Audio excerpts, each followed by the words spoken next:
అందరికీ నమస్కారం. ఈరోజు లక్కీ స్టార్ క్రియేషన్స్ యూట్యూబ్ ఛానల్లో మీకు మరో తెలంగాణలో ప్రాముఖ్యమైన ఒక జాతర గురించి అయితే చెప్పడానికి వచ్చానండి. ఇక ఈ జాతరకి వెళ్ళడానికి నాకు దారేటో తెలవలేదు. ఏదో కింద మీద పడి నానా తంటాలు పడి పల్లె వెలుగు బస్సులు కూడా మారుకుంటూ అయితే మేడారంకు అయితే చేరుకున్నాను. మరి ఇక మేడారం అనగానే మన దేవతలైన సమ్మక్క సారక్క అమ్మవార్ల జాతరని మన చిన్నప్పటి నుంచి అందరికీ తెలిసిందే. ఎలాగూ మన అమ్మమ్మలు తాతమ్మలు అందరూ వెళ్తూ ఉండేవాళ్ళు. ఒకప్పటి నుంచి నేనైతే ఈ సంవత్సరం వెళ్దామని బయలుదేరాను. ఇందులో ముఖ్యమైన కారణం కూడా ఉందండి. ఇక్కడ కొత్తగా అమ్మవార్లకి గద్దెలు కట్టారండి. మరి ఈ గద్దెలంటే ఏంటా అనుకుంటున్నారా?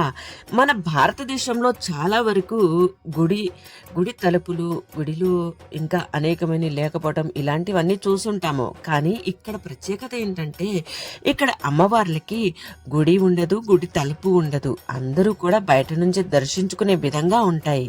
కాబట్టి అమ్మవారిని కూర్చోపెట్టడానికి గద్దెలని నిర్మిస్తారండి.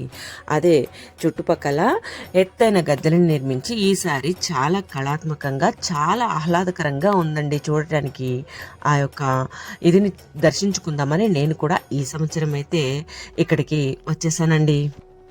ఇదంతా చూస్తుంటే ఇది కాదు సాధారణమైన పండుగ. ఇది ఒక సంప్రదాయమైన మహా జాతర కథ. ఇది మేడారం సమ్మక్క సారక్క జాతరల కథ. మరి ఇది ఒక ప్రాచీన ఆదివాసీ పండుగ. ఇది ప్రతి 2 సంవత్సరాలకు ఒకసారి మేడారం అనే గ్రామంలో జరుపుకుంటారండి. ప్రపంచంలోనే అతిపెద్ద ఆదివాసీ మహాసమాగమనాలలో ఒకటిగా దీన్ని పరిగణించవచ్చండి. మరి ఇంత ముఖ్యంగా ఆదివాసులు ఇంత పెద్దగా పండుగ జరుపుకుంటున్నారంటే ఆ అమ్మవార్ల కథని వినాల్సిందేనండి. మరి ఇక కథని ప్రారంభిద్దామా? గిరిజనుల పురాణం ప్రకారం కోయ గిరిజన నాయకుల అడవులలో పులిపిల్లలతో ఆడుకుంటున్న ఒక పసిపప్పాయిని చూసి ఆమెలో దైవిక శక్తులు ఉన్నాయని గుర్తించి సమ్మక్క అని నామకరణం చేసి ఆమెని పెంచుకున్నారు. ఇక ఆటపాటల్లోనే పెరిగి పెద్దైన సమ్మక్కను మేడారం పాలకుడైన పగిడిగిద్ద రాజుకు ఇచ్చి వివాహం చేశారు. వీరికి సారలమ్మ అంటే సారక్క, నాగులమ్మ అనే 2 కుమార్తెలు, జంపన్న అనే ఒక కుమారుడు కలిగారు. మరి ఆ కాలంలో కాకతీయ చక్రవర్తి ప్రతాపరుద్రుడు పాలించేవాడు. వరుస కరువుల వల్ల గిరిజనుల పన్నులు శిస్తు కట్టలేకపోతున్నారు. దీనికి ధిక్కారంగా భావించిన కాకతీయ సేనాలు మేడారంపై దాడి చేశాయి. ఇక ఆ యుద్ధంలో పగిడిగిద్దరాజు, సారలమ్మ, నాగులమ్మ మరియు గోవిందరాజులు సారలమ్మ భర్త వీరమరణం పొందారు. కుమారుడు జంపన్న రక్తపాతంతో సంపంగి వాగులో దూకి ప్రాణత్యాగం చేసుకున్నాడు. అందుకే అది జంపన్న వాగుగా మారింది.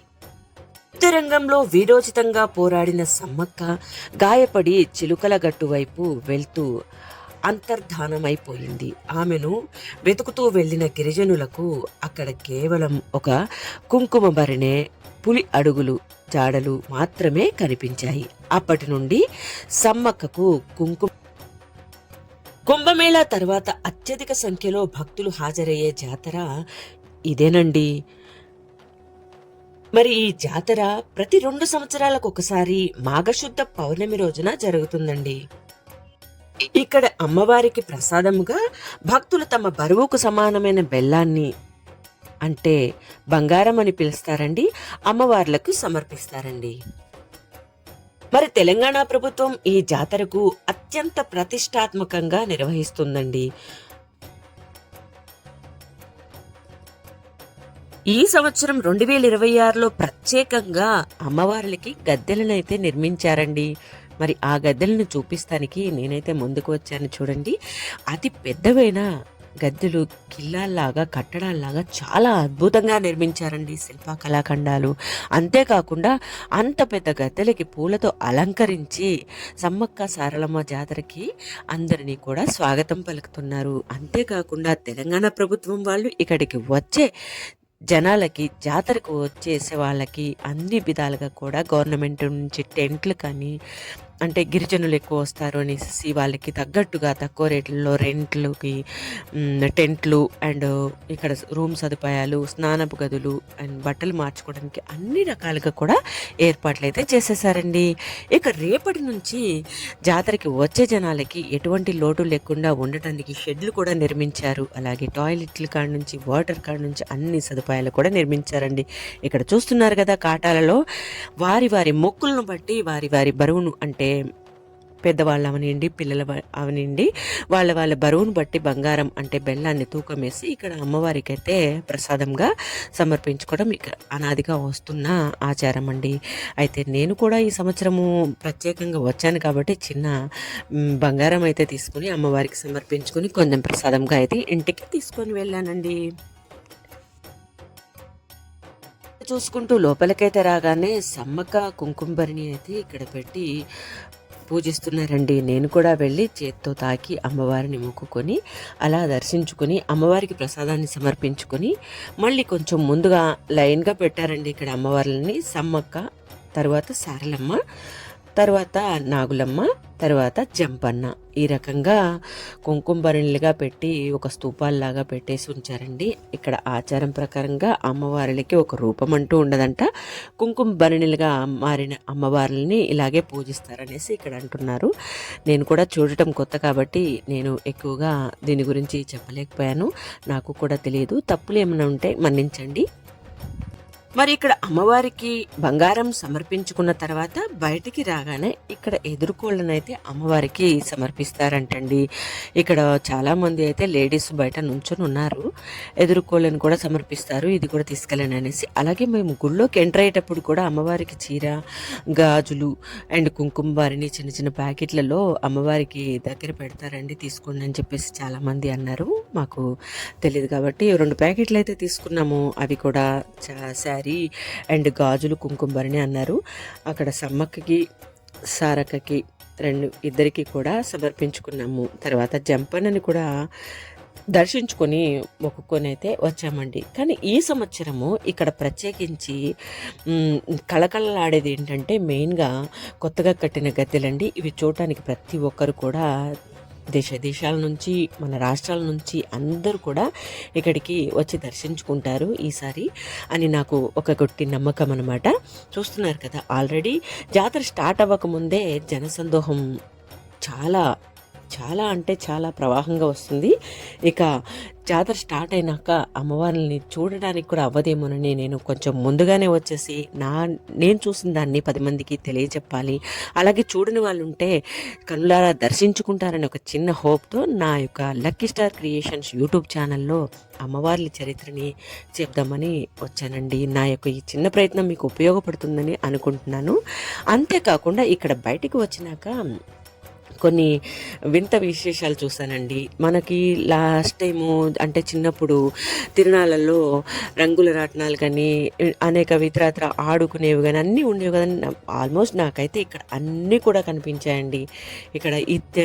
ఇక్కడ అమ్మవారిని దర్శించుకున్న తర్వాత మన గవర్నమెంట్ వారు ఇచ్చిన డేరాల్లో కానీ కొంచెం మెరుగ్గా ఉండే వాళ్ళైతే రూములు తీసుకొని కానీ ఇలాంటివన్నీ సరదాగా చక్కగా హ్యాపీగా చూసుకొని వెళ్ళొచ్చండి. అంతేకాకుండా ఇక్కడ ఉన్న వాళ్ళు ఏంటంటే మనకి కోడిని అమ్మవారికి సమర్పించుకుంటే ఆ కోడిని మనకి వంట చేసి కూడా ఇస్తారంటండి. చక్కగా ప్రసాదం తీసుకొని నిద్ర చేసి వెళ్ళేవాళ్ళు, పిల్లల్ని తీసుకొని వచ్చేవాళ్ళు ట్రాక్టర్లతో, ఎడ్ల బండ్లతో, అసలు ఫ్యామిలీలు అండి. చాలా అద్భుతంగా ఉంది నాకైతే ఈ పండగ. ఎందుకంటే ఒకప్పుడు అందరూ కూడా మధ్యతరగతిగా మిడిల్ క్లాస్గానే ఉండేవాళ్ళు. ఇలాంటి తిరణాలు ఎన్నో జరిగేవి, వెళ్తానికి ఉత్సాహం చూపించేవాళ్ళు. ఇప్పుడు మ్యాక్సిమం తిరణాలు అనేసరికి అమ్మో అనే పరిస్థితి వచ్చేసింది. కానీ ఇప్పటికీ కూడా ఈ మేడారంలో ఇలాంటి జాతర జరుగుతుందంటే సరదాగా చూడడానికి వచ్చే వాళ్ళకి అండ్ అమ్మవారు చాలా మోస్ట్ పవర్ఫుల్ అండి. ఏ మొక్కుకున్నా కూడా ఇలాగే తీరిపోతుందంట. మరి నేను కూడా ఒక మొక్కు అయితే మొక్కుకున్నాను. సారలమ్మకి, సమ్మక్కకి నా మొక్కుబడి అయితే తీర్చారంటే మళ్ళీ 2వ సంవత్సరంలో జరిగే జాతరకైతే మళ్ళీ ఇక్కడికి వస్తాను. మళ్ళీ మంచి కథ చెప్తూ ఇలాగే వీడియో అయితే చేస్తానండి. మీలో ఎంతమంది సమ్మక్క సారలమ్మ తిరునాళ్ళకి సంబంధించిన సినిమా చూసారో? నా చిన్నప్పుడు నేను చూశానండి. ఆల్మోస్ట్ చాలా సంవత్సరాల క్రితం ఈ సినిమా చూశాను. అమ్మవార్లు ఇలా అయ్యారు, ఇలా ఉంది, ఇలా వెలిసారు అనేసి నాకైతే తెలుసు. బట్ మనము సినిమాల్లో చూసిన కథలైతే ఇక్కడ చెప్పుకోలేము కదండి. చరిత్ర ప్రకారము మనము మ్యాక్సిమం చరిత్ర చెప్పిన కథనే చెప్పాలని చెప్పేసి నేనైతే చెప్పాను. ఆ తర్వాత ఈ యొక్క కథని వినిపించటానికి నాకు ఈ అర్హత ఉందో లేదో తెలియదు, కానీ నేనైతే అదృష్టంగా భావిస్తున్నాను. చూడండి, ఇక్కడ వచ్చేసి లాస్ట్గా ఒక కుంకుమభరణి పెట్టి ఉంచారండి. ఏగో ఇతనైతే నాకు ప్రసాదాన్ని ఇచ్చారు. ఈ ప్రసాదం అయితే కళ్ళకద్దుకొని మెల్లగా అటు వెళ్తున్నాను. ఈవిడ ఎదురుకోళ్ళు తీసుకోండమ్మా అని చెప్పేసి వెనకాలే వస్తున్నారు. మరి ఆ కోడిని ఏం చేస్తారా అనేసి నేను అలాగే చూస్తున్నానండి. తర్వాత అమ్మ చెప్పారు, 20 రూపీస్ ఇస్తే కోడిని ఎగరేసి అమ్మవారికి చూపిస్తారంటండి. ఇక్కడ ఆచారం ఇలా ఉంటుందంట. చాలా అద్భుతంగా ఉంది కదా. అంటే ఎదురుకోళ్ళు అమ్మవారికి ఇష్టము. ఎగరేసినప్పుడు అది అరుస్తుంది కదండి, ఆ అరుపు అమ్మవారికి చెవులకి వినిపిస్తుందని ఇక్కడ ఒక ఇది అన్నమాట నమ్మకం. సో అమ్మవార్లను అయితే గట్టిగా దర్శించుకున్నాను. కొబ్బరికాయ అయితే సమర్పించుకున్నాను అమ్మవార్లు ఇద్దరికి కూడాను. అలాగే బంగారం అయితే నెత్తిమే పెట్టుకొని తీసుకొచ్చుకున్నాను. నా ఇంట్లో పుట్టెడు బంగారం లేకపోయినా నా మనసులో భక్తి ఉంది. ఇక ఈ సంవత్సరం సమ్మక్క సారక్క జాతర మేడారం మెరిసిపోవడానికి కారణం ఏంటంటే అండి, మెయిన్గా కొత్తగా కట్టించిన ఈ గద్దెలేనండి. ఈ గద్దెలను నిర్మించడానికి మన తెలంగాణ రాష్ట్ర ప్రభుత్వం రాయచూరు నుంచి రాళ్లను తెప్పించి అనేక ప్రదేశాల నుంచి శిల్ప కళా నైపుణ్యాలను తెప్పించి మన రాష్ట్రంలో మన ఆంధ్రప్రదేశ్ నుంచి ఆళ్ళగడ్డ ప్రాంతం నుంచి కొంతమందిని మరి ఇతరత్ర ప్రదేశాల నుంచి శిల్ప కళ నైపుణ్యాలను పిలిపించి ఈ యొక్క గద్దెలను నిర్మించడం జరిగిందండి. చాలా అద్భుతంగా కట్టారు కదండి ఈ గద్దెలను. అంతేకాకుండా ఈ గద్దెలను అలంకరించారు చూసారా, మహా అద్భుతం అండి. ఈ తిరునాళ్ళ అన్ని రోజులు కూడా అందరికీ కూడా 2 కన్నులు కూడా సరిపోవనుకోండి. ప్రతి ఒక్కరు కూడా ఈ సమ్మక్క సారలమ్మ జాతరకి వచ్చి కంపల్సరీ అమ్మవారి ఆశీర్వాదాలు తీసుకుంటారని. ప్రత్యేకంగా తెలంగాణ నుంచి బస్సు సర్వీసులు అయితే స్పెషల్గా బస్సులు కూడా 25వ తారీఖు నుంచి వేస్తారంటండి. మేమైతే కొంచెం ముందుగానే వెళ్ళాము. రూట్ తెలియక భూపాలపల్లి వరకు వెళ్ళి భూపాలపల్లి నుంచి మళ్ళీ చిన్న చిన్న ఊర్లు దిగుతూ అలా మునుగు వరకు వచ్చి మునుగు నుంచి మేడారంకి మళ్ళీ ఆర్టీసీ బస్సును పట్టుకొని మేడారం అయితే చేరుకున్నామండి. ఇక మేడారం సమ్మక్క సారలమ్మ జాతరకి వెళ్ళడానికి మేము పడిన కష్టం ఇదండి. మాలాగా అందరూ కూడా కన్ఫ్యూజ్ కాకుండా హైదరాబాద్ నుంచి వెళ్ళే వాళ్ళైతే హన్మకొండలో దిగిపోయి హన్మకొండ నుంచి మేడారం వెళ్ళండి. ఎందుకంటే మేము హన్మకొండ దిగాలని తెలియక భూపాలపల్లి వరకు వెళ్ళిపోయాము. భూపాలపల్లి నుంచి టైంలో వాహనాలు లేవు. ఇంకోటి ఏంటంటే అండి, జనసందోహం తక్కువగా ఉంటుంది కాబట్టి ఎక్కువ ఆటోలు గిట్లా క్యాబులు కానీ ఏమీ తిరగలేదు అనమాట. ఆ ఇబ్బంది పడుకోకుండా అనేక ప్రదేశాల నుంచి 25వ తారీఖున మన తెలంగాణ రాష్ట్ర ప్రభుత్వం తెలంగాణ ఉన్న ప్రదేశాలన్నిటి నుంచి కూడా మేడారానికి బస్ సర్వీస్ అయితే ఇస్తుందంటండి. ఇక కొంచెం ముందుగా వచ్చిన వాళ్ళు లేదంటే ఇంకొంచెం ముందుగా రావాలనుకున్న వాళ్ళు కనుక అయితే మంచిగా రూట్ అనేది తెలుసుకొని ఫస్ట్ రండి ఒక ప్లానెడ్గా. దేశాల్లో జరిగే జాతరలో అందరూ కూడా ఎన్నెన్నో అలంకారాలు చేసుకుంటారండి. మ్యాక్సిమం మేడారంకు వచ్చిన ఆడపడుచులు అందరూ కూడా చాలా సింపుల్గా ఉన్నారు. నేను కొంచెం ఒక హారం లాంటిది తీసుకొని వెళ్ళాను, వేసుకున్నాను. అందరినీ చూస్తే అనిపించింది ఇక్కడ అందరూ చాలా సాదాగా సీదాగా ఉన్నారు, నేను ఒకదాన్ని ఎందుకు ఎక్కువగా ఉండటం అని చెప్పేసి హారాన్ని తీసేసి నేను కూడా నార్మల్గా అందరిలాగానే ఈ టెంపుల్కి అయితే వెళ్ళి అమ్మవారిని దర్శించుకోవడం జరిగింది. ఇంత దూరం నుంచి ఏదో ఇబ్బందులు పడుతూ వెళ్ళాను, బట్ అమ్మవారి దర్శనం మాత్రం చాలా అద్భుతంగా అయింది. అలాగే అమ్మవారిని తాకి నేనైతే మొక్కుకోగలిగాను. అంతవరకు అయితే నా అదృష్టంగా భావిస్తున్నాను. అంతేకాకుండా ఈరోజు ఈ మేడారం సమ్మక్క సారలమ్మ జాతర గురించి చెప్పడం కూడా నా అదృష్టంగానే భావిస్తున్నాను. ఎందుకంటే నాకు తెలిసిన చిన్న ఇన్ఫర్మేషన్ కానీ నాకు తెలిసిన వరకు కానీ నేను మీ వరకు చేర్చడానికి ఒక వారధిలాగా సహాయపడుతున్నానని నేను అనుకుంటున్నాను. ఇక మీ యొక్క ఉద్దేశాన్ని కామెంట్ రూపంలో అయితే తెలియచేయండి. అలాగే రాని వాళ్ళు, ఇప్పటి వరకు మేడారం చూడని వాళ్ళు అందరూ కూడా అమ్మవారిని దర్శించుకోండి. అమ్మవారి ఆశీర్వాదాలు అందరూ కూడా తీసుకోండి. అందరూ బాగుండాలి. సమ్మక సారక వీరుల జాతర మన మేడారంలో, ఆదివాసుల అమరుల జాతర, మూలవాసుల మన్యం జాతర మన మేడారంలో, చని అడవిలో పవిత్ర జాతర, పచ్చైడుర్యాలు కానుకలిమ్మని భక్తుల నిన్నడు కోరలే తల్లి, వందల వేల ఎకరాలలో గుళ్ళు కట్టమని అడగలే తల్లి, బెల్లం ముద్దలు ఎదుర్కొలను బంగారమని మురిసెను తల్లి, జంపన్న వాగులో మునిగితే చాలు సంబురపడనే సమ్మక్క తల్లి, ముడుపులు కడితే ముడుపులు తీర్చే సారక్క తల్లి, గుడి లేదు గుడి తలుపు లేదులే మన మేడారంలో, నెలకొలుండే గూడెం జాతర, ఈ మట్టిలో ఏదో మహిమ